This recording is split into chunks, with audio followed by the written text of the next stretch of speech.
J'apprends que la France est championne du monde. Une fois n'est pas coutume. Mais de quoi s'agit-il?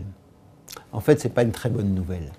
Une très vaste enquête a été réalisée auprès de 65 000 personnes sur 67 pays pour les interroger sur leur perception de la vaccination, de sa sécurité, son efficacité et sa compatibilité avec la religion.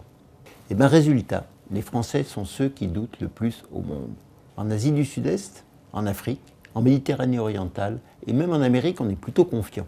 La défiance commence en Europe, puisque 7 sur 10 des pays les plus méfiants sont européens.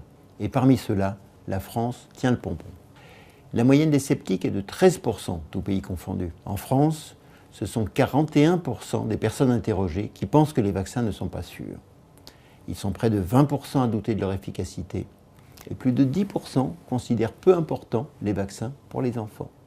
Et oui, comme dans d'autres domaines, agir contre ce qu'on ne voit pas dépasse l'entendement de beaucoup. La vaccination a pourtant éradiqué la variole et presque la poliomyélite. Plus personne ne voit les handicapés réchapper de la polio, ni les décès de ces enfants qui n'y ont pas échappé. Je les ai pourtant moins connus, c'est quand même pas si vieux. Autre exemple, la rougeole.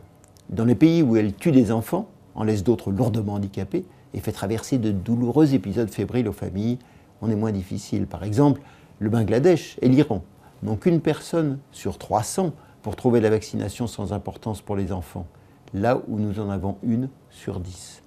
Quant à l'incompatibilité avec la religion, où est-elle la plus forte? Eh bien, c'est en Asie du Sud-Est. Et où est-elle la plus faible?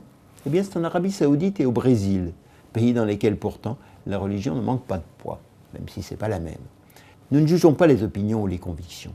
Ce que nous trouvons regrettable, c'est quand elles se forment sur un manque d'information, un manque d'explications honnêtes sur les balances bénéfices-risques des vaccins, une influence trop lourde des laboratoires pharmaceutiques dans nos pays, ou des campagnes désastreuses comme celles que nous avavons connues contre la grippe H1N1 il y a quelques années.